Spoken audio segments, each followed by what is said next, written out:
ลยาณธรรมกัลยาณมิตรวันนี้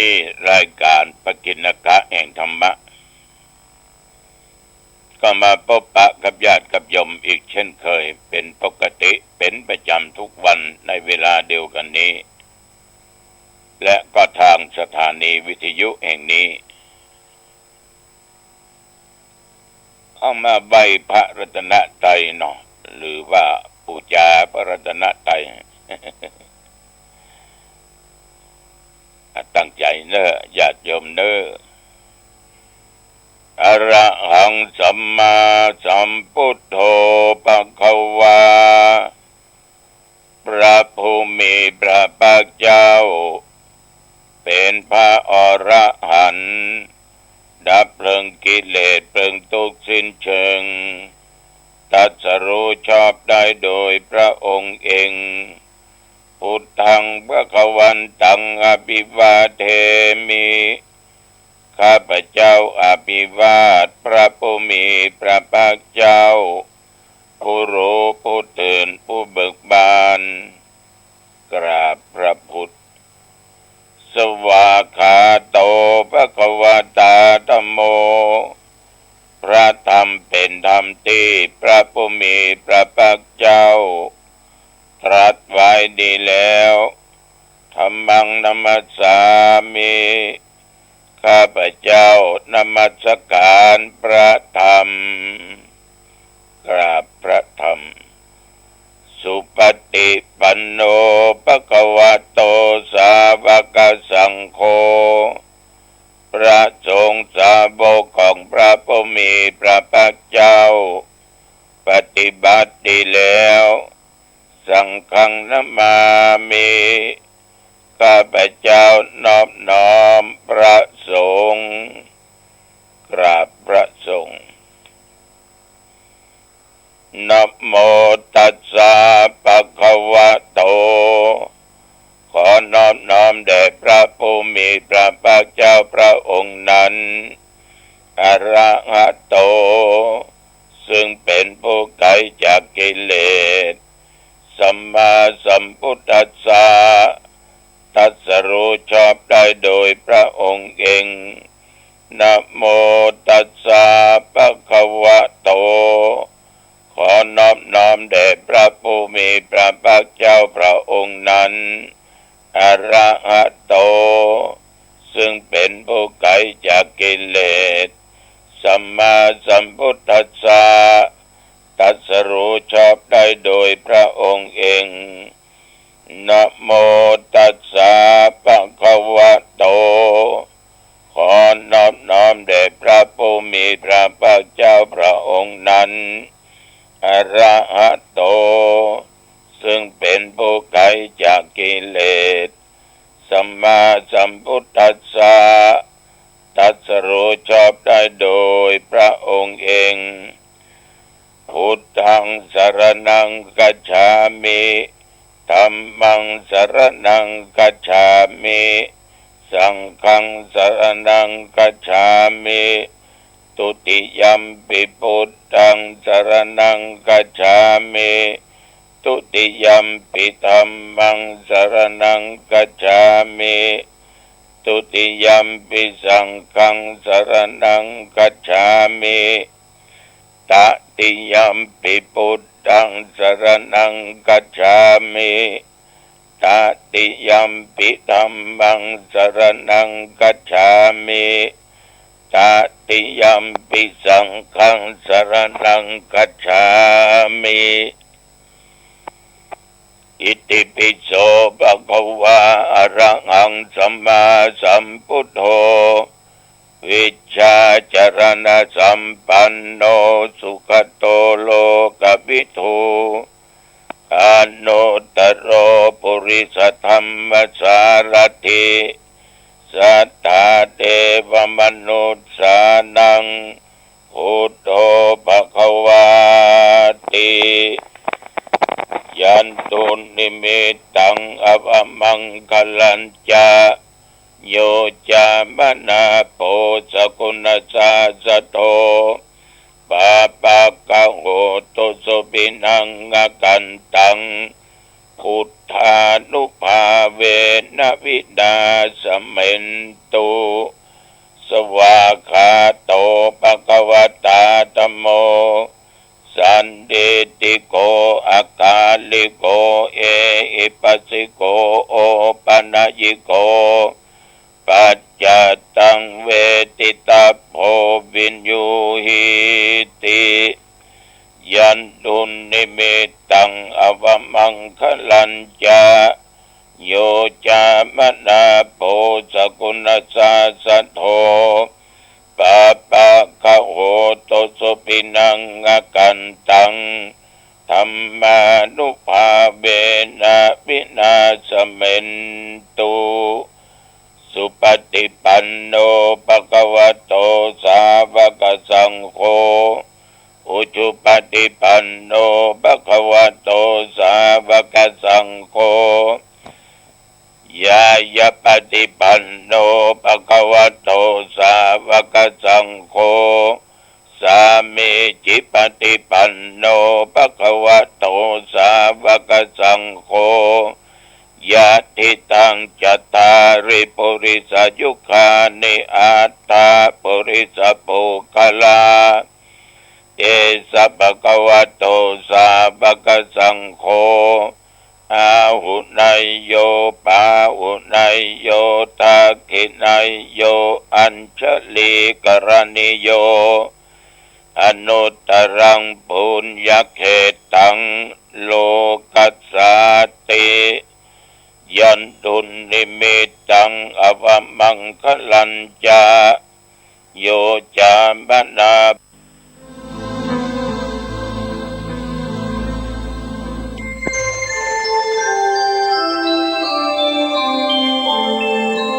ขณะนี้ท่านกำลังฟังสถานีวิทยุกระจายเสียง FM 104.5 เมกะเฮิรตซ์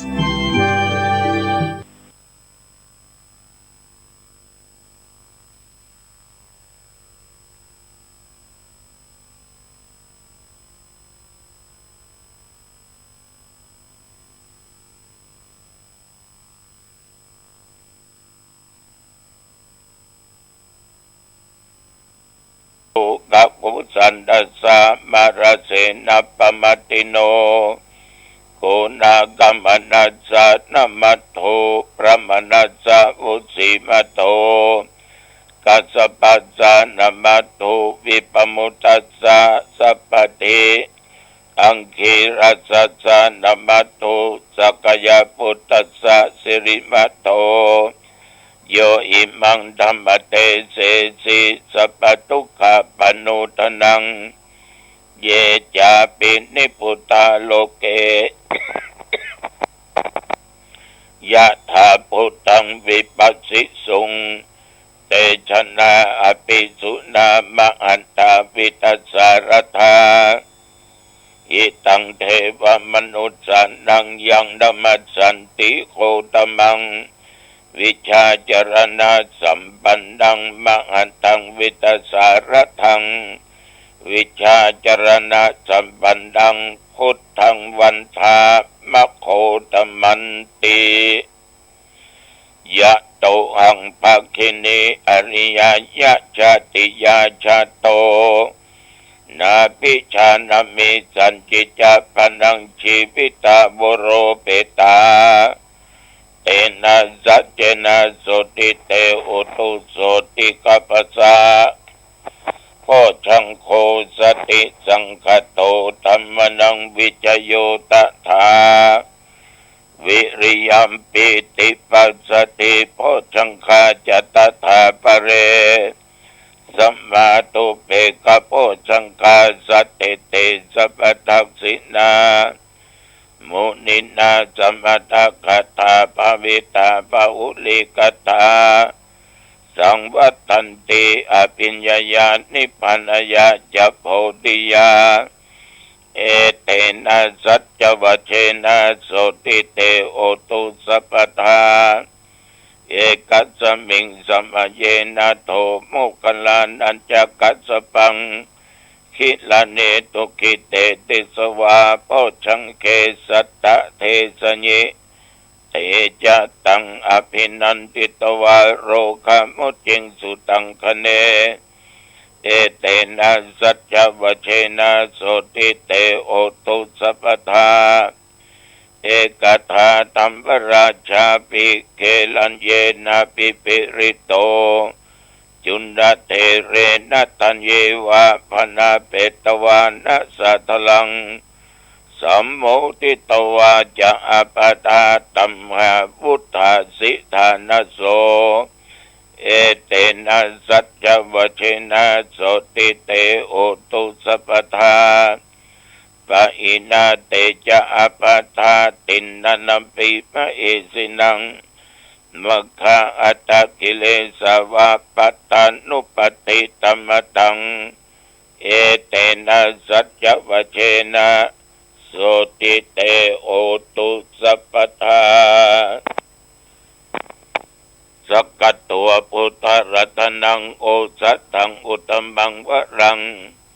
หิตังเทวมนุสสนังพุทธเตเชนะโสตินา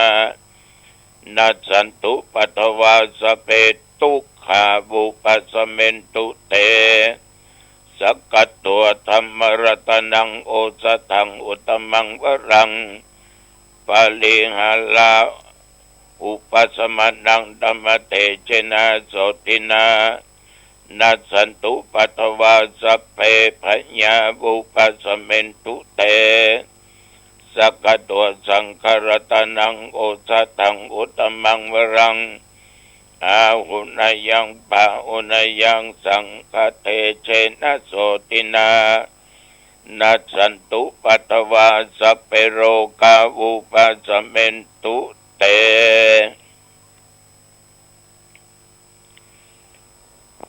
สิริติติมัตเตสิริติติมัตติเตโชชยติมาเอติมหาคุณาปริมิตาปุญญาติกรัสสะสัพพันตลยานิวารณาสมัทธัสสะภะคะวะโตอะระหะโตสัมมาสัมพุทธัสสะทวัตติงสมหาปุริสลักขณานุภาเวนะอาสิตยานุปยัญชนะนุภาเวนะอตุตระสัตตมังคลานุภาเวนะฉัพพันนะลังสียานุภาเวนะเจตุมลานุภาเวนะตัสสะปารมิตานุภาเวนะทัสสะอุปปาลมิตานุภาเวนะทัสสะปรมัตถปารมิตานุภาเวนะศีลสมาธิปัญญานุภาเวนะพุทธานุภาเวนะธัมมานุภาเวนะสังฆานุภาเวนะเตชานุภาเวนะอิทานุภาเวนะพลานุภาเวนะยยะธัมมานุภาเวนะยตุราสิติสาสัมมาคันธานุภาเวนะนวโรกุตละธัมมานุภาเวนะอัตถังกิกมคานุภาเวนะอัตถสมาปฏิญานุภาเวนะชละพิญญานุภาเวนะจตุสัจจยานานุภาเวนะทัสสะพลยานานุภาเวนะสัพพัญญุตญานานุภาเวนะเมตตากรุณาโมทิตาอุเบกขานุภาเวนะสัพพปริตานุภาเวนะรัตนัตยะสรณานุภาเวนะตุหังสัพพโรกัสโสกปัตตวาทุกขโทมนัสสุปายาสาวินาสันตุสัพพันอันตรยาปิวินาสันตุสัพพสังกัปปะตุหังสมิชันตุติกายุตาตุหังโอตุสัตตวัสสชีเวนะสมังกิโกโอตุสัพพทาอากาสาปัปปทาวันนะภูมิกังคามหาสมุทธาอารักขะเทวตาสัทธาตุมเหอนุรักขันตุทวาตุสัพพมังคลังรักขันตุสัพพเทวตาส สัพพพุทธานุภาเวนะสัทธาโสติภวันตุเตภวตุสัพพมังคลังรักขันตุสัพพเทวตาสัพพธรรมานุภาเวนะสัทธาโสติภวันตุเตภวตุสัพพมังคลังรักขันตุสัพพเทวตาสัพพธรรมานุภาเวนะสัทธาโสติภวันตุเตภวตุสัพพมังคลังรักขันตุสัพพเทวตาสัพพสังฆานุภาเวนะสัทธาโสติภวันตุเต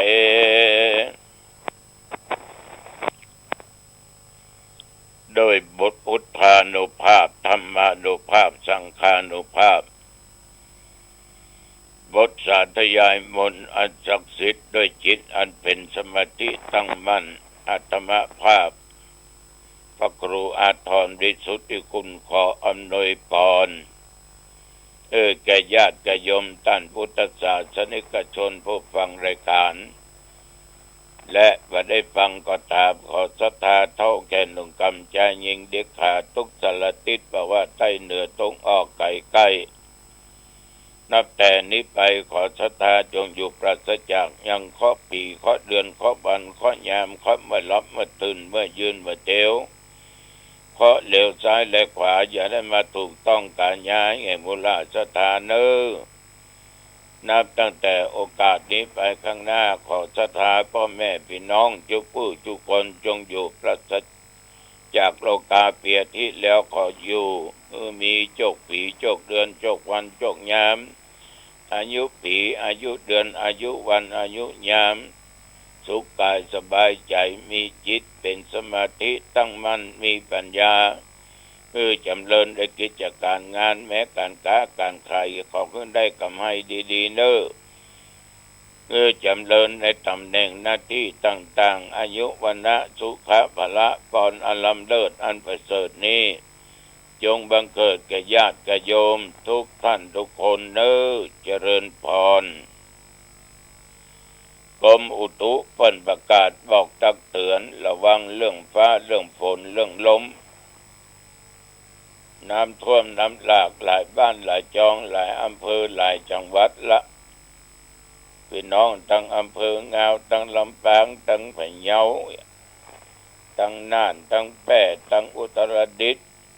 พี่น้องทั้งเหนือเอาทั้งเมืองฝางทั้งเมืองเป้าทั้งแม่แตงนี่น้ำเข้าเป็นบางที่ละ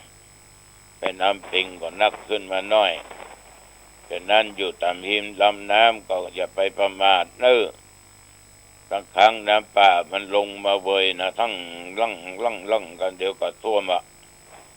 ต้องก็แห้งตัวฉะนั้นต้องระมัดระวังนับตั้งแต่ตะวันเมื่อเจ้ามาจนถึงปัจจุบันประเดี๋ยวนี้ตะวันนั้นญาติโยมพระธรรมภาพก็อยู่วัดอยู่ว่าท่านเขาเจ้าได้สักบุญสักเมื่อท่านสจก็มาทำบุญมาถวายแก่เจ้ากรรมนายเวรเทศกาลเข้าพรรษานี้ขอบคุณท่านสจเนอกนั้นก็มีญาติโยมเข้ามากระทำบุญทานกันเข้าจนถึงเที่ยงถ้ามาก็ฉันเข้าฉันน้ำแต่วันนี้ก็ไม่ได้ออกจากวัดจากว่าไปที่ไหนอยู่วัดจนค่ำจนมืดก็อยู่วัดเดี๋ยวไปเดี๋ยวมาอาบน้ำอาบท่าก็พักผ่อนตราบเท่าทุกวันไหนมาถึงเวลาประเดี๋ยวนี้แต่วันนี้กลางวันอุณหภูมิก็พอดี37 องศาปัจจุบันนี่ก็18 องศา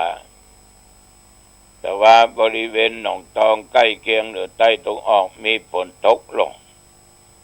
มีฝนตกถึงเมื่อวันแล้วก็ตอนค่ำแล้วก็มาตอนกลางคืนลงบะมาน้อยเหมือนกันญาติโยมท่านผู้ฟังวันนี้ กินข้าวง่ายแล้วจะไปเปิดป้ายห้องฉุกเฉินห้องICUของโรงพยาบาลนางดงต้องขออนุโมทนาน้ำจิตน้ำใจของญาติของโยมทุกคนที่ได้ช่วยกันคราวที่แล้วบริจาคจตุปัจจัยได้หลายกองบุญซื้อเครื่องมือการแพทย์ซื้อเครื่องหายใจซื้อเตียงซื้ออุปกรณ์ต่างๆชุดละ1,208,000เตียงก็10 ล้านร่วมมือก็ทั้งโยมหมอเขาเจ้าหน้าที่ตลอดจนพี่น้องท่านผู้ฟังทั้งหลายก็เปิดใช้บริการมาได้เป็นปีๆแล้วแต่ยังมีห้องเดี๋ยวนี้สร้างห้องเสร็จเรียบร้อยมี8 เตียงวันนี้ก็จะทำบุญเปิด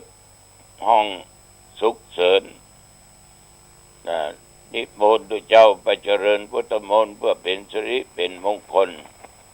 นี่จึงขอแจ้งญาติโยมว่าสิ่งที่โยมทำมานั้นเป็นประโยชน์มากช่วยชีวิตถึงคนถึงสัตว์สัพเพศว่าเปิ้นว่าตัวแต่ที่จริงไผก็บ่อยากจะไปหงยาเนาะ มาถึงบ่ค่อยไป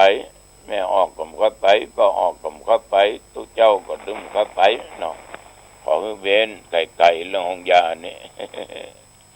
แต่ว่าทุกอย่างมันต้องเป็นไปตามสภาวะเกิดแก่เจ็บตายเนิ่นฉะนั้นอยู่ด้วยกันทั้งวันเนี่ยไม่ได้ไปผิดไปเถียงกันเนิ่นพอออกไม่ออก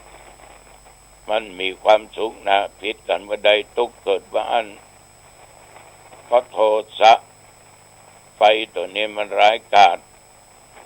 มันเผาผลาญด้านจิตใจเป็นอารมณ์บูดเบี้ยวว่าสามีภรรยาอยู่ด้วยกันปฏิบัติอยู่ตามศีลตามธรรมเอาเป็นผู้ชายอย่างเงี้ยจะได้ดีเป็นแม่หญิงจะทำอย่างใดดีสามีนั่นน่ะที่ดีนั่นน่ะโยมทั้งหลายกับภรรยาที่ดีนั่นน่ะมันจะมีหน้าที่ของภัยของมันภรรยาที่ดีของสามีนั้นส่วนว่าอยู่บ้านอยู่ตองจะไปอยู่เดียวดายมันพัดมันกวาดมันเก็บมันจัดการงานบ้านจองดีเรียบร้อยนะเรียบร้อยจะไปให้มันเหี้ยเก็บเป็นจะเป็นนะไว้เป็นตี้เป็นตางมันหมดมันสะอาดจัดการงานดีของกินของว่ายักการทุกสิ่งทุกอย่างมันเป็นหน้าที่แม่บ้านเอาก็ทำอย่างและ2เมื่อยาติกาวงศาของสามีของผัวมาเยี่ยมมาเยือนมาเอี่ยวหา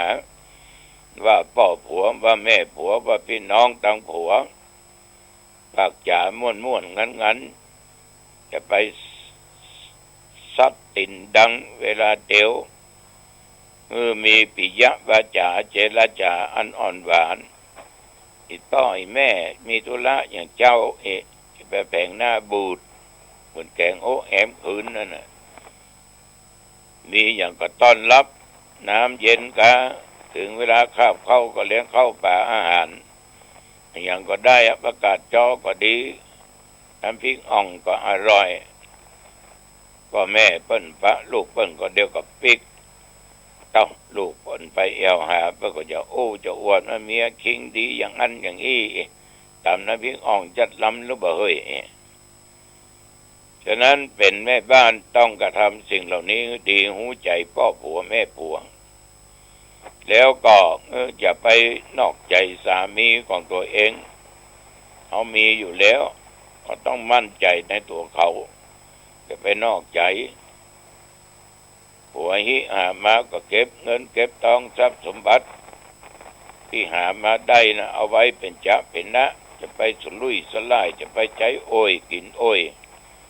มันยิงบางคนนี่พอโทเดือนหนึ่งตัดผ้าเป็นหมูกี่ชุดเอาไว้ไปล่ำไปเรือฉะนั้น รักษาทรัพย์สมบัติไว้เพื่อสร้างฐานะตัวเองให้มั่นคงหน้าที่ของภรรยาต้องเป็นคนมันว่าขี้คร้านให้กิจการงานทั้งปวงงานหนักก็เอางานเบาก็สู้การบ้านมีจะได้ก็ทำซักผ้าซักหัวก็ทำประเดี๋ยวมันตู้ซักมันต้องมีฉะนั้นญาติโยมมันเป็นหน้าที่ของภรรยาทุกคน